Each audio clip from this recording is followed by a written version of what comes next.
I want to thank you for the incredible honor of delivering the 2022 Daughter Lecture. Being mentioned in the same sentence as the father of our subspecialty is a distinction that represents the highlight of my career. This eponymous award is granted to senior interventionalists recognized for their contributions in the field. And as a senior interventionalist, I've been fortunate to have a rich and meaningful career developing new therapies, advancing standards of care, and helping bend the survival curve for tens of thousands of patients. Now, I wanted to start by humanizing this entire process just a little bit, reflecting on the gravity of the situation. My wife, Jennifer, often comments how surprised she is I never seem to get nervous or prep much for these lectures. And she would be right. I don't usually take much of this stuff home, like many of you opting to prep last minute on flights. And after 25 years, I usually rarely get nervous. Now, I knew the Daughter Lecture was a big deal, and even after I accepted Matt Johnson's invitation, it still hadn't hit me. Beaming with excitement, I shared the news with my colleagues. After that wore off, I started looking into past daughter speakers. Who's on that list? And on a quiet academic morning, I start reading. Amplatz, Katzen, Becker, Wallace, Palmaz, Dake, Vogelsang, Solon, Haskell. And by the time I had read the entire list, I have to admit I was overwhelmed with a significant level of anxiety. So I hunkered down, I started to prepare. So Jennifer, I'd like to modify my answer today a little bit. Currently my heart rate's up. I'm probably breathing too fast. I think I'm sweating. I can't feel anything. But I assure you I don't get nervous. For my address today, I selected a topic I take extremely seriously, a philosophy, an approach, a manner of comporting myself for 25 years. I want to talk about something with intangible benefits, about what has been the most rewarding part of my career and provided me with the greatest personal satisfaction, opportunities for growth, and ability to help foster the next generation of interventional radiologists and other professionals. I want to talk about something I stumbled upon as a teenager and since then has been an essential part of my everyday philosophy. I want to talk about mentorship on both professional and personal levels. Now, the dictionary defines mentoring as guiding or advising to support personal growth. Unfortunately, I think this is far too narrow a definition. It does not capture the essence of what I hope to share with you today.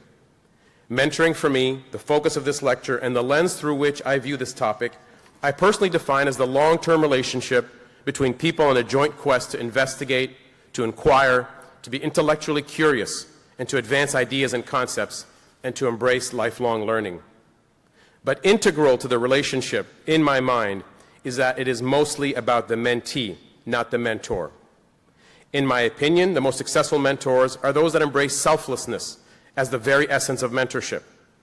Yes, of course, there are many secondary benefits to the mentor, and I will address those a little bit later. But they are not the primary purpose of the relationship. Now, for those of you that have noticed my speaking style, I tend to adhere to the principle that the most interesting lectures are those conveyed as stories. Mentorship as a topic is no different and best narrated through storytelling. So here goes.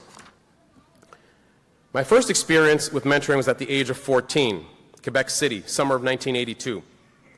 My parents, like any immigrant family excessively pushing their kids academically, get fixated on the notion that I need to learn something about French literature, Molière, Racine, the French equivalents of Chaucer or Shakespeare. They enroll me in an advanced French course, apparently under the false impression that teenagers are dying to attend literature courses in the summer over, say, baseball camp or swim camp. They drop me off and return to Montreal, and here I am, a kid housed with a lovely Quebec City family, admittedly not too excited about the upcoming 6 weeks. That evening, as students are arriving from the US, Korea, Japan, China, Indonesia, all non-French-speaking nations, it becomes abundantly clear that my parents had erred, and this is not an advanced literature school at all. It's a beginner course.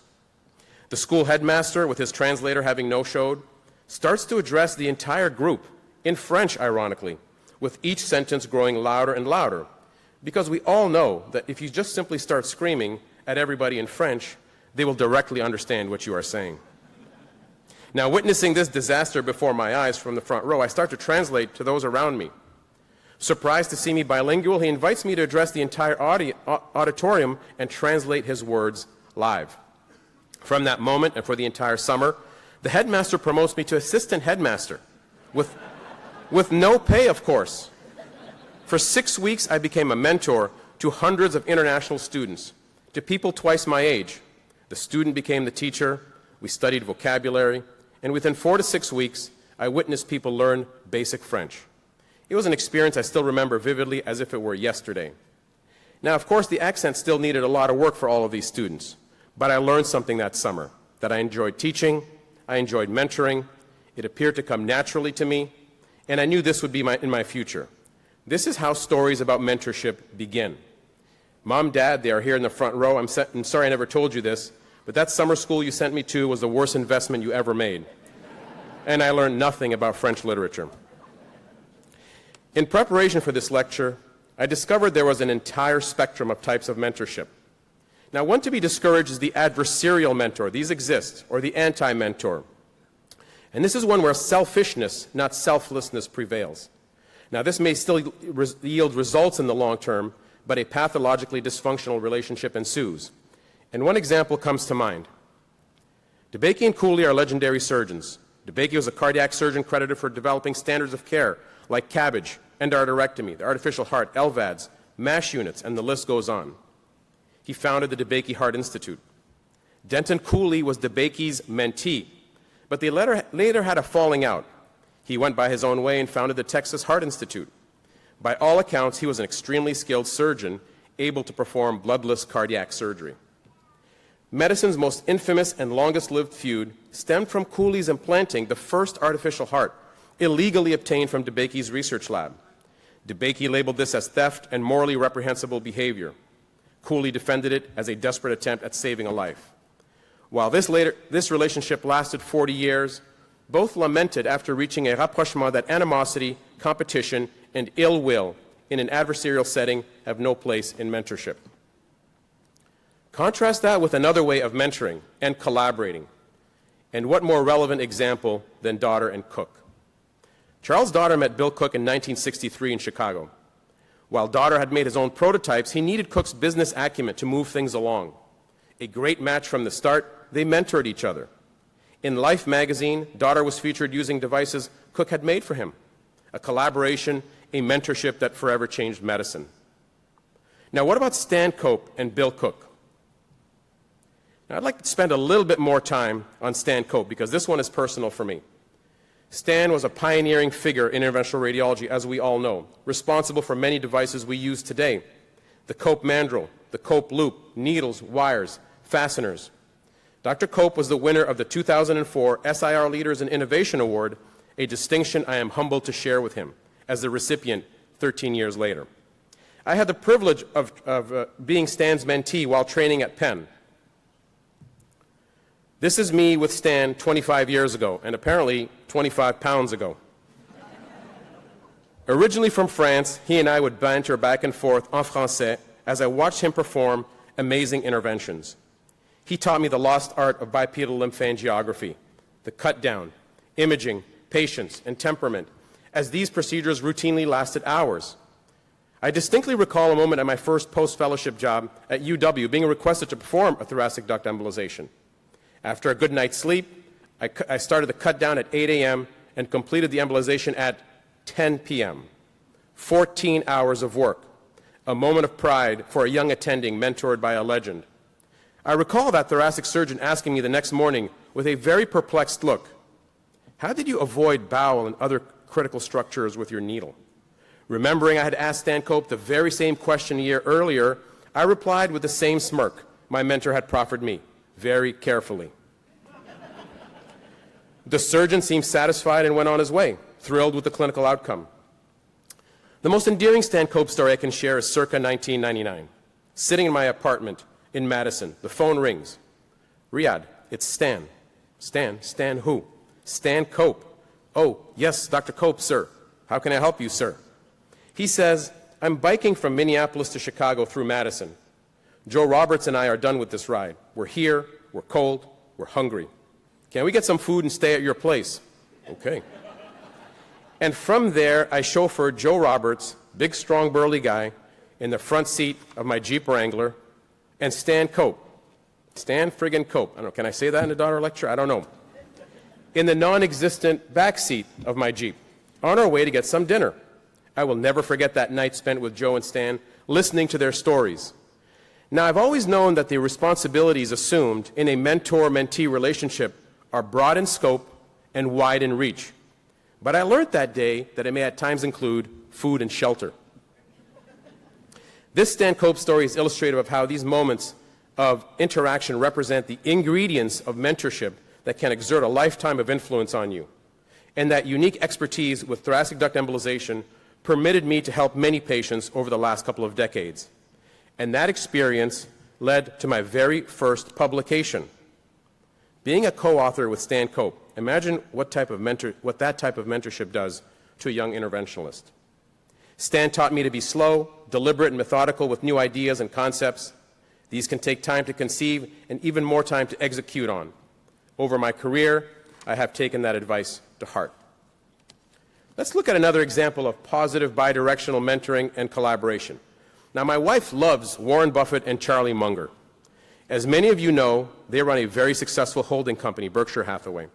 For the last 15 years, she has attended the annual shareholder meeting on a father-daughter pilgrimage to what is known as the Woodstock for capitalists.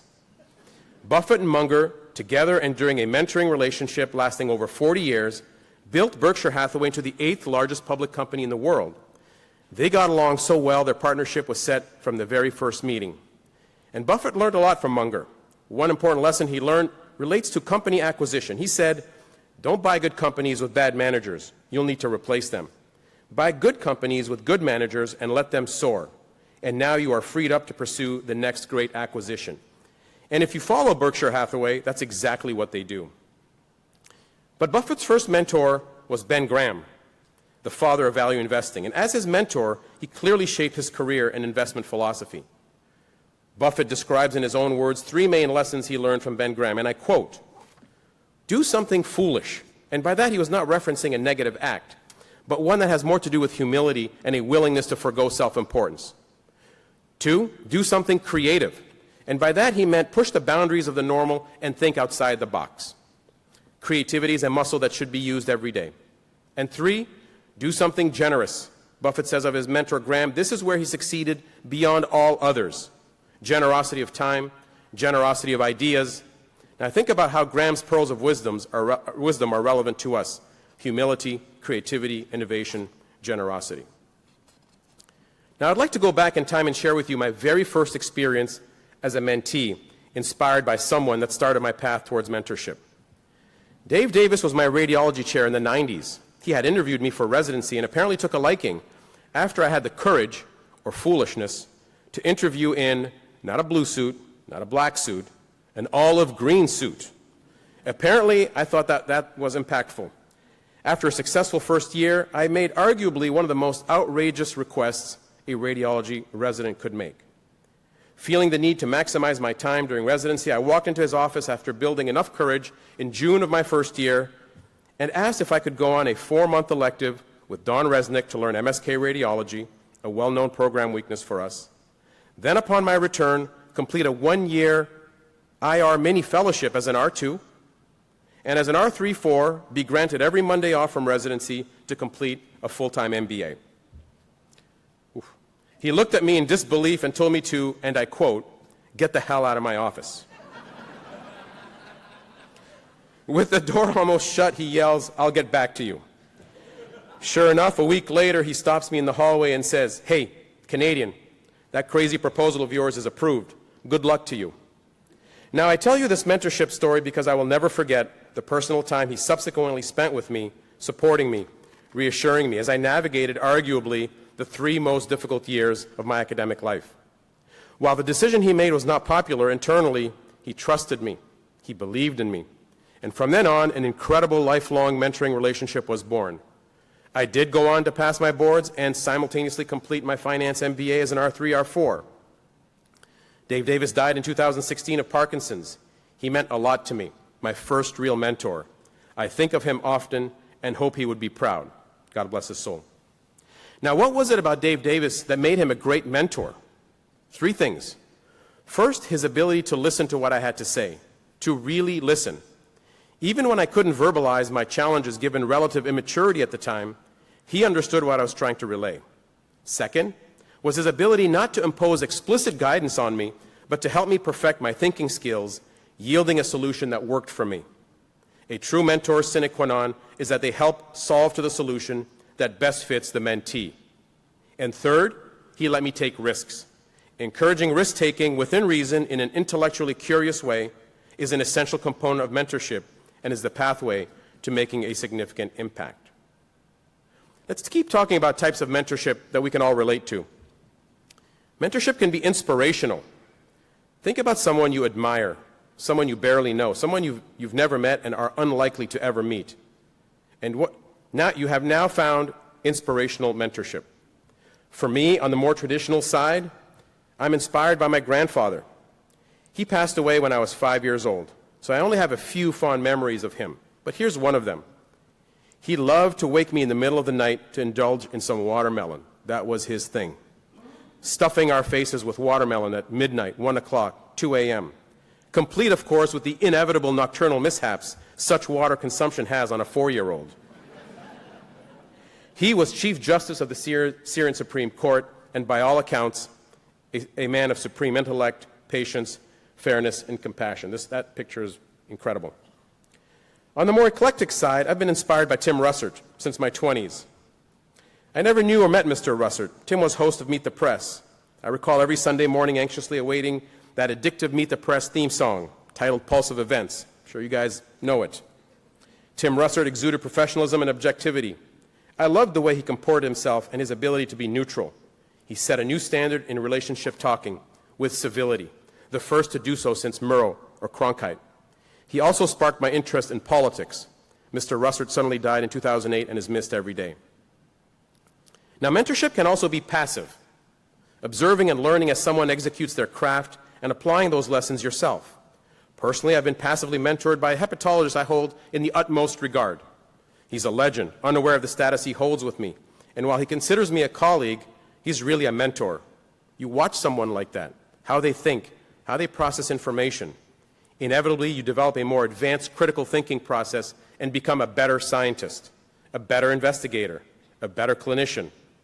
And this interaction recently resulted in co-authoring an important guidance document for liver cancer with global impact.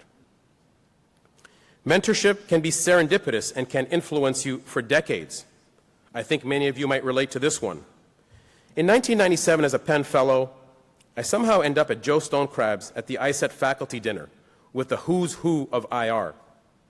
By pure chance, I get seated directly across a loud, commanding presence. And who is it? Well, none other than this guy, Barry Katzen. Here I was eating exorbitantly priced but supremely delicious Florida stone crab with him, listening to Barry recount tall tales of IR.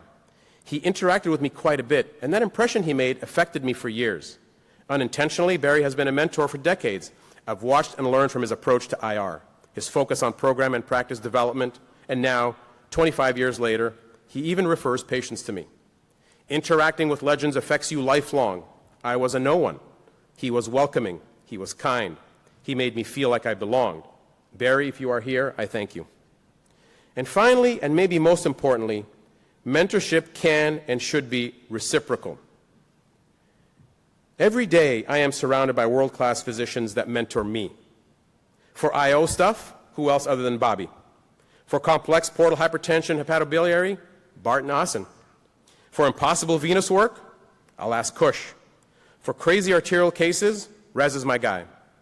For expertise spanning across all aspects of IR, I'll ask Eli. For PAE and out-of-the-box thinking, I'll ask Sam. For ablation work no one else can take on, I'll ask Kent. For his encyclopedic knowledge, I'll go to Al. For her wisdom, I'll seek out Mona. And finally, for everything else in categories not previously defined, I'll ask our section's ultimate mentor, 2003 Daughter Lecturer and 2016 gold medalist, Bob Vogelzang. Check these pictures out. Looks like the Northwestern's drinking water is piped straight out of the fountain of youth. I'm fortunate to have colleagues at Northwestern who are at the top of their game, from whom I learn, who are quick to scrub in and help. As you can see in this case a few months ago, 4 of us are scrubbed in trying to save this woman's liver transplant. She required caval, biliary, arterial, and portal intervention all in the same setting. And this is not a one-off. This is our way of life at Northwestern. As a result of this joint mentoring approach, in this case, our collective skill sets and problem-solving abilities get better, and patients benefit from this interaction. I would posit that we are all continuously improving as interventionalists because of this core philosophy at Northwestern. Mentorship, of course, is not something undertaken only on a professional level. It's also personal. My nephew Malik is here. He started living with me full-time as a 14-year-old teen, without clear guidance or direction. With family support, some structure, direction, a hell of a lot of patience, I was fortunate enough to mentor Malik into the incredible young man he has become. From the high schooler who finally understood the importance of crushing his SAT subject tests, you can see that, pretty good score, to maturing and bonding over his first cigar, an engineering degree at Northwestern, and now a tremendous future ahead of him as an analyst in Southern California. Pictured here at the bottom right, a few weeks ago at his sister's wedding. Bigger and stronger than me in all aspects. That opportunity to mentor him over 10 years, granted to me by his mother, my sister, is a life privilege I will never forget. Malik is here today, and he should know that I love him very much, and I'm incredibly proud of him. My brother Akram was also a mentor. He went by Adam. I named my son after him. We lost him at the tender age of 50. As the impressionable younger brother, I watched and learned so many things from him, listening to Styx and Alan Parsons on vinyl, stealing Dad's Chevy for joyrides, and just watching how he behaved. He expressed many traits I hope to impart to my children: kindness, honesty, family, laughter, sacrifice. These are the things I think about with my brother, and his spirit helps guide me every day. The adage goes that death ends a life, not a relationship. I still have a very strong relationship with my brother. God rest his soul. Dear colleagues, being a mentor is a significant responsibility, and mentorship is distinctly different from coaching, the former being about development, the latter about performance. But despite that, I urge you to advance your own mentor-mentee relationships and be intentional about the way you go about it. During a TED Talk, Patrick Boland beautifully relates something I truly live by. He said, if someone supports you, gives you energy, loves you, accepts you, spend time with them, invest in them. If someone is difficult to be around, sucks the life out of you, especially during challenging times, avoid them. The personal satisfaction derived from mentorship cannot be measured. It will define your legacy, because legacy is defined by consequential acts, not just cool technical tricks. If you don't have residents or fellows or students, mentor your nurses or your techs, and they will then teach their peers as they themselves take on mentorship roles, and the cycle will repeat itself. Mentorship is also not about you teaching others to become IRs. It's about working with people to unlock their inner potential, their inner drive, and identifying what is best for them. Christine Menyes spent her radiology elective with me in 1994. She says that our brief mentoring encounter sparked her interest in radiology. She is now editor-in-chief of radiographics and a world-renowned body imager at Mayo Clinic. Proudly, my mentees have also gone on to diverse career paths, including law, dentistry, oncology, PhDs, industrial engineers, patent holders, startup founders, and of course, interventional radiologists. These are people I am now linked to forever. I continue to get updates from each and every one of them, and in fact, in honor of this lecture, I was very touched to receive this very heartfelt note from Kevin Hensler, a mentee of mine from 20 years ago. Came in the mail. I was very touched by this gesture and thrilled I was able to positively influence him. Mentorship is also not an activity reserved for those of us in the academic bubble. With few exceptions, an objective look at the state of science as it relates to CLI, PAE, GAE illustrates the impact leaders in the private and non-academic setting are having. Personally, for PAE and GAE, I'm mentored by guys like Francisco, Sunny, Ari, Sid, Yuji. They are my mentors. To those colleagues in the non-academic setting, your ability to be intellectually nimble and efficient is something we all learn from. You are pioneering different ways of providing interventional services, developing outpatient centers while running randomized trials, maintaining clinical excellence, and influencing guidelines. You are inspirational, you embody the innovative spirit of IR, and serve as mentors to all of us. On behalf of all academicians in the bubble, I thank you. Now, for those of you that know me, you know my mentorship style. While we may playfully banter back and forth about silly topics of little consequence, at the heart of my interaction is a deep and sincere investment in you, to have you function at the highest level on the path of your choosing, to accomplish things deemed impossible by first breaking them down into a concatenated series of simple components, each with its own challenge. For me, this yields one of the greatest tangible joys of mentorship, seeing your mentee get a first author paper in JVIR, CVIR, hepatology, JAMA, seeing them win the Becker Award, developing the nascent field of interventional endoscopy, taking IO to new heights, getting an RO1, bailing you out of a tough portal hypertension case, teaching you about complex IVC cable dynamics. There is immeasurable pride derived from seeing your mentee's hard work be recognized by peers, and a similar amount of internal satisfaction in reflecting over the notion that as a mentor, you played a small role in catalyzing that journey. And pride is also derived from a career that generates a network scholar map that is dense in multidisciplinary collaboration and looks like this. Now, this is the daughter lecture, and at the end of the day, no one can compare themselves to him. But look, let's be honest. Who in their right mind hasn't subconsciously tried to emulate him? Maybe just a little bit.